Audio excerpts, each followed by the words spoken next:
श्री शिवाय नमस्तुभ्यम। हर हर महादेव। हे भगवान, हे शिव, हे जगत पिता, हे परमात्मा। श्रावण की आपकी इस वीडियो को जो भी सच्चे दिल से लाइक करेगा उसकी जन्म जन्मांतर की गरीबी को दूर कर देना, उसके दुख दर्द, राहु दोष, पितृ दोष, यहाँ तक कि काल सर्प दोष भी दूर कर देना। हर हर महादेव। तो स्वागत है आपका हमारे YouTube चैनल आर के वास्तु टिप्स में। आज इस वीडियो में हम आपको बताएंगे श्रावण में आपको कौन से भोजन पदार्थ फल नहीं खाने चाहिए, श्रावण के कुछ जुड़े उपाय जिनसे बचने चाहिए, अन्यथा आपको घोर पाप लग सकता है, आपके जीवन में कठिनाइयां आ सकती हैं। तो हर हर महादेव। यदि आपकी इस संतान से कोई भूल हो जाए तो हमें माफ करना, हम सब आपकी ही संतान हैं। हमारे चैनल को दोस्तों लाइक करें और वीडियो को शेयर भी करें। इस बार सावन 2024 में कितने सावन सोमवार पड़ रहा है? कोई कह रहा है 4 सावन सोमवार पड़ रहे हैं, कोई कह रहा है 6 सावन सोमवार पड़ेंगे। किसी के मानने की नहीं, आज हम सारी गलतफहमी, सारी असमझ की स्थिति दूर कर देंगे और व्रत में क्या खाएं क्या नहीं खाएं जानेंगे सब कुछ। दोस्तों, सावन का महीना चल रहा है, ऐसे में हर कोई भगवान भोले बाबा को दिल से खुश करना चाहता है। हर किसी की इच्छा होती है कि वह सावन में भोलेनाथ को खुश करके अपनी सभी इच्छाएं और मनोकामनाएं पूरी कर लें। पर कई बार आप लोग ऐसी गलतियां कर देते हैं या कर बैठते हैं जिससे शिव क्रोधित हो जाते हैं।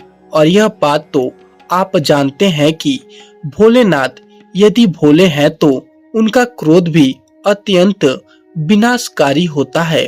भोले बाबा यदि भोले हैं, प्यारे हैं, तो उनका क्रोध भी अत्यंत विनाशी है।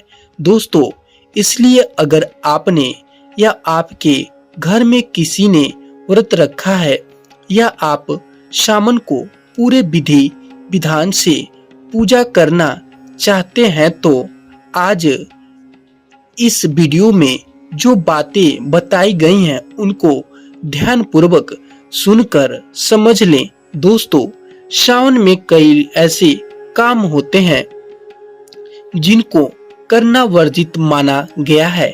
दोस्तों, अगर भोले बाबा की कृपा हो जाए तो काल भी आपका कुछ नहीं कर पाएगा, क्योंकि कालों के भी काल हैं, महाकाल।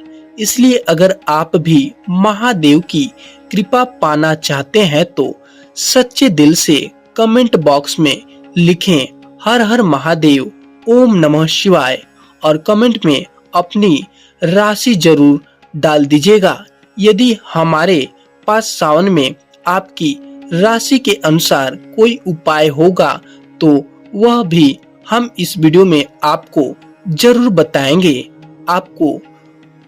आपको बड़ा लाभ होगा। दोस्तों, श्रावण सोमवार व्रत में क्या खाएं क्या नहीं खाएं, श्रावण में लहसुन प्याज खाएं या नहीं, व्रत में नमक खाएं या नहीं, कौन सी गलती नहीं करनी चाहिए, पति पत्नी को दूरी क्यों बनानी चाहिए, और कौन से रंग के कपड़े नहीं पहनने चाहिए, ऐसी कौन सी गलतियां हैं जिससे श्रावण के दौरान हमें भूलकर भी नहीं करना चाहिए। और मंदिर में जो 1 लोटा जल रखा जाता है, उस जल का हम क्या करें, पी जाएं या तुलसी में डाल दें या पेड़ पौधों में डाल दें या इस जल से स्नान करें। साथ ही सावन के इस पवित्र महीने में कितने सोमवार पड़ रहे हैं और सावन की समाप्ति कब है, आइए जानते हैं हम सब कुछ वीडियो में। दोस्तों, सावन का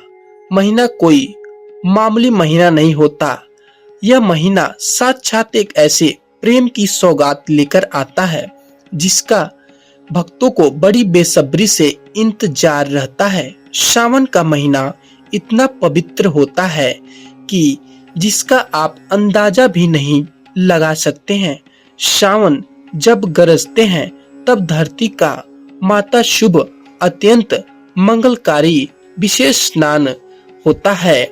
सावन में प्रकृति स्नान करती है और जगमगन हो जाती है। नई फसल का आगमन होता है, हरियाली की उत्पत्ति होती है। किसान के चेहरे पर प्रकृति अपनी छाप छोड़ जाती है।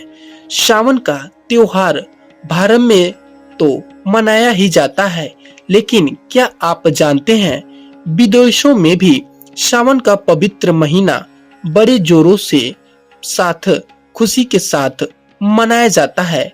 नासा वैज्ञानिक मानते हैं सावन में प्रकृति आपस में बातें करती हैं, वातावरण सुगम हो जाती है, हरियाली की उत्पत्ति होती है और नए नए बीज उगते हैं। इस मौसम में हरियाली साक्षात महादेव का स्वागत करती है और महादेव से बातें करती है। आपको बता दें, शास्त्रों में सावन सोमवार का व्रत जो भी महिला या पुरुष करते हैं तो वह व्यक्ति भगवान भोलेनाथ का सर्वाधिक प्रिय हो जाता है। ऐसे व्यक्ति को भगवान भोले बाबा अपनी शरण में ले लेते हैं। धर्म शास्त्रों के अनुसार सावन में जो आसमान से जल बरसता है वह भगवान शिव की जटा से और श्री हरि के चरणों से होकर ही धरती पर गिरता है। पावन सावन महीने में बच्चे बूढ़े सभी को स्नान करना चाहिए। साक्षात भगवान शिव और श्री हरि का आशीर्वाद बरसता है। सावन में स्नान करने वाले छोटे छोटे शिशु, छोटे बालक, बच्चे, बूढ़े, बुजुर्ग, महिलाएं जब स्नान करते हैं तो इससे वह बीमारी से मुक्त हो जाते हैं। तुम साक्षात सावन में स्नान करना आपको चाहिए। बारिश में स्नान नहीं करते वह पापी कहलाते हैं, इसलिए पाप से बचने के लिए सावन में स्नान, बरसात में स्नान अवश्य करना चाहिए।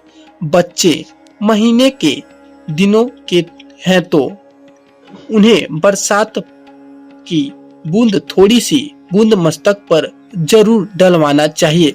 बरसात की एक बूंद भी अमृत तुल्य। जो बरसात में नहीं स्नान करते हैं उनको 100 पाप लगते हैं।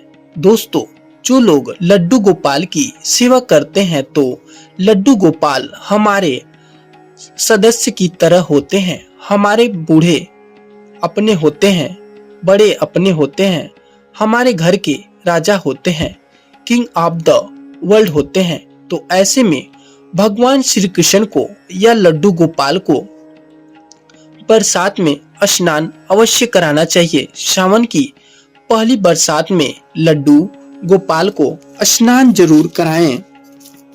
उन्हें चांदी की थाली में या पीतल की थाली में या माटी की थाली में रखकर स्नान अवश्य कराना चाहिए। सावन की पहली बरसात लड्डू गोपाल को अत्यंत प्रिय है। लड्डू गोपाल की विशेष कृपा पाने के लिए सावन के पहले ही दिन लड्डू गोपाल को स्नान अवश्य कराना चाहिए। इससे साक्षात लड्डू गोपाल की पूरे परिवार पर कृपा बरसती है। लड्डू गोपाल बहुत प्रसन्न होते हैं, अत्यंत खुशी से झूम उठते हैं, नृत्य करते हैं, सावन में प्रसन्न हो जाते हैं।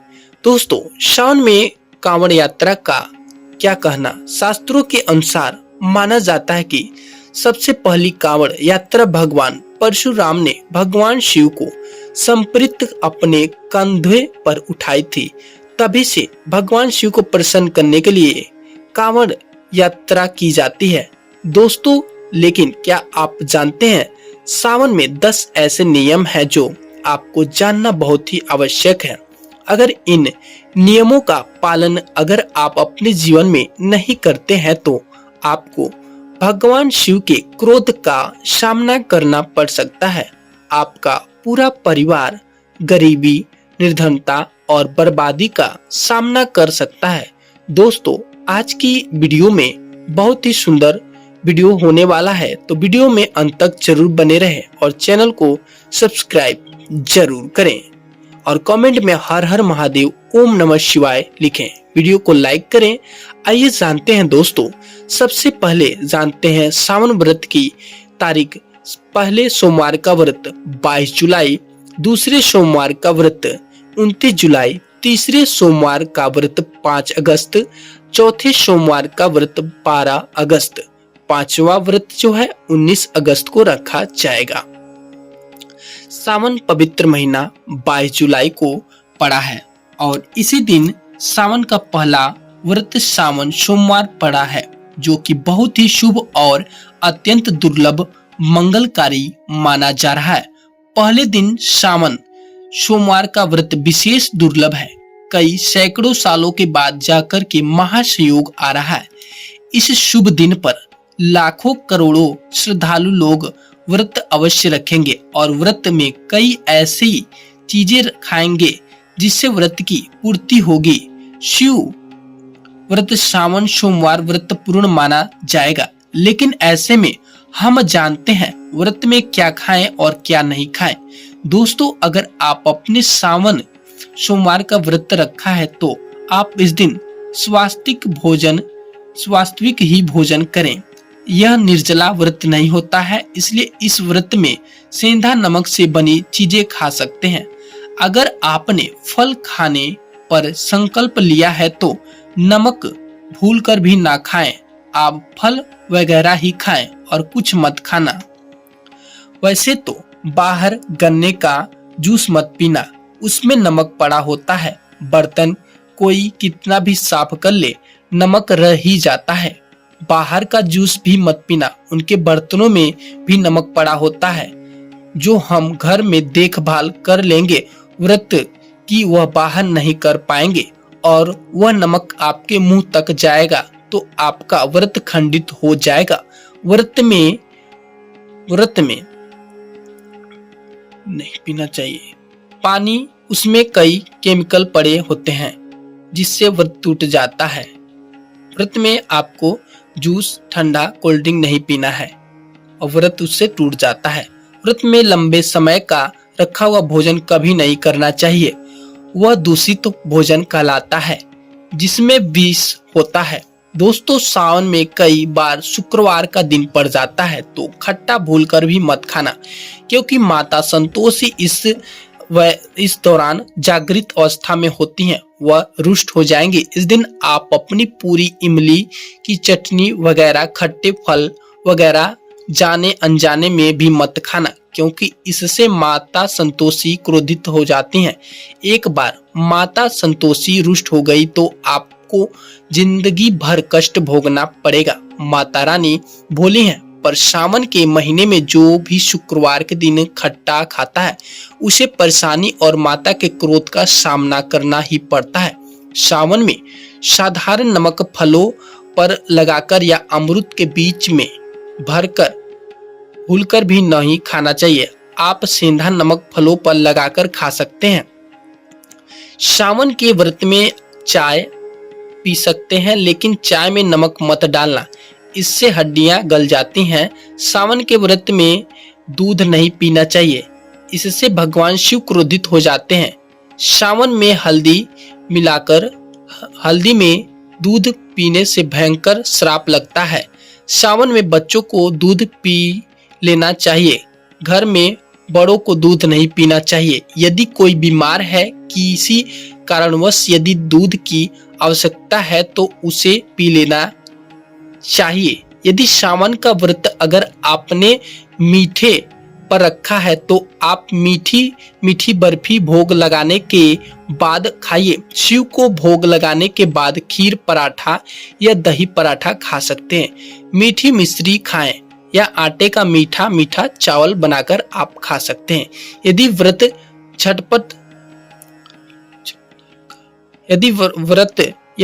छठपटा पर रखा है तो आप चाहे तो सेंधा नमक से बने आलू के पकवान खा सकते हैं। आलू की सब्जी कुटुम्ब की रोटी के साथ खा सकते हैं। सादा दही में डालकर खीरा खा सकते हैं। धनिया खा सकते हैं। लौकी या कद्दू की सब्जी भी खा सकते हैं। और आटा खाते समय आटा ध्यान से देख लें, पुराने आटे में कीड़े पड़ जाते हैं जिससे आपका व्रत खंडित हो सकता है। व्रतधारी को सावन सोमवार के व्रत में बेसन और मैदा, सत्तू, अन्न और अनाज का सेवन नहीं करना चाहिए। सावन में जितना जल्दी हो सके सावन शुरू होने से पहले यदि घर में आपके बैगन की सब्जी या साबुत बैगन रखा हुआ है तो कि बैगन को इंग्लिश में ब्रिंजल बोलते हैं, यदि घर में हो तो तुरंत हटा दें। इससे भगवान शिव अत्यंत क्रोधित हो जाते हैं। सावन में यदि पालक का साग रखा है तो घर से बाहर फेंक दें।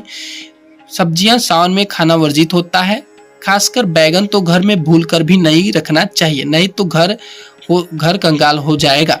शिव क्रोधित हो जाते हैं। सावन में घर में बैगन रखने से विनाश होता है। इसके अलावा अन्य किसी भी व्यक्ति को मांस, मंदिरा, लहसुन, प्याज इत्यादि का भी सेवन नहीं करना चाहिए।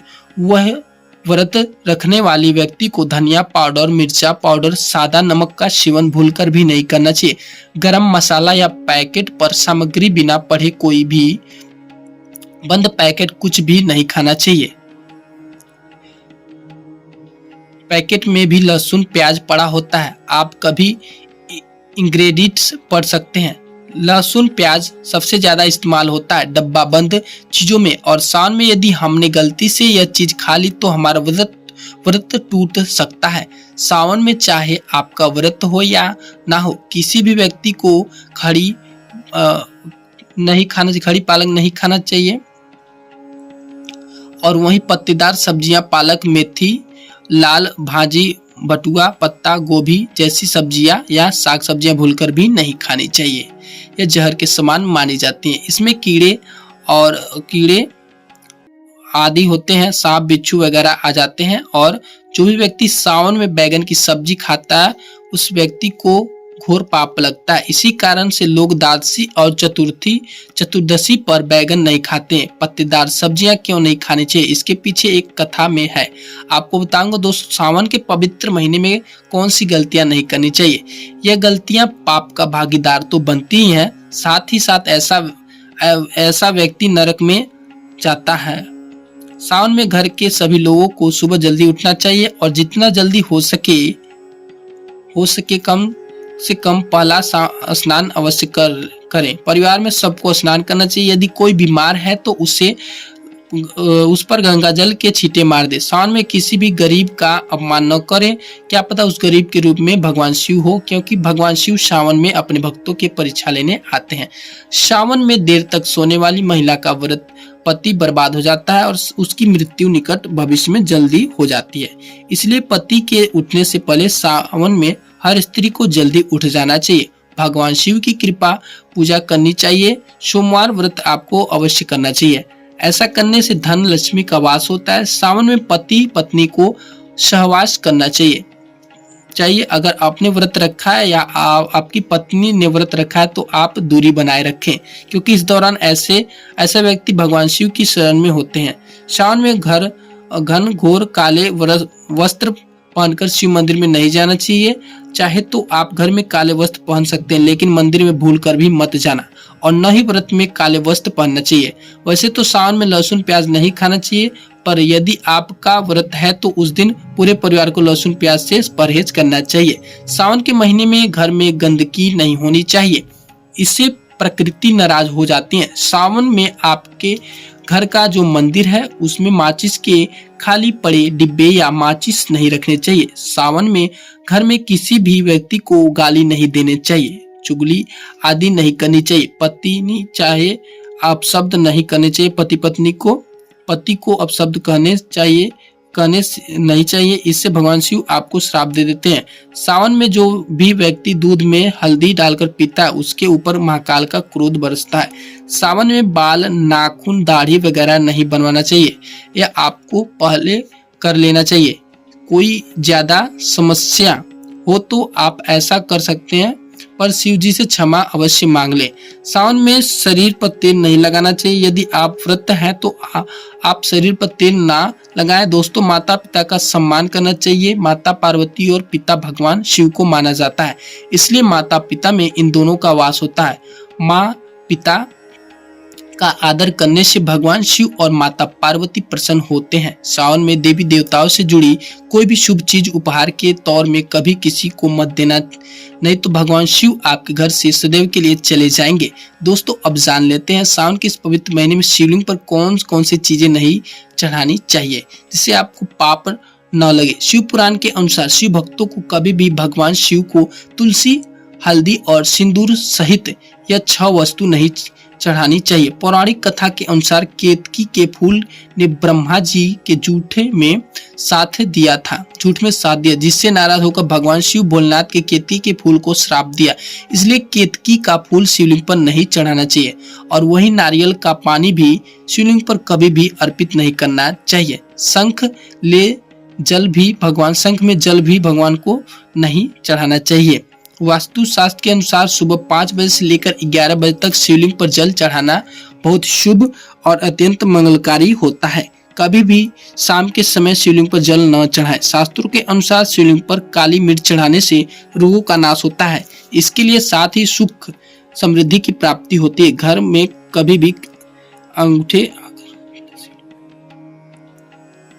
कभी भी कंगाली नहीं आती है। तो दोस्तों, वीडियो पसंद आए वीडियो को लाइक करें, हमारे चैनल को सब्सक्राइब करें, कमेंट में हर हर महादेव अवश्य लिखें। तो मिलते हैं आपसे नेक्स्ट वीडियो में।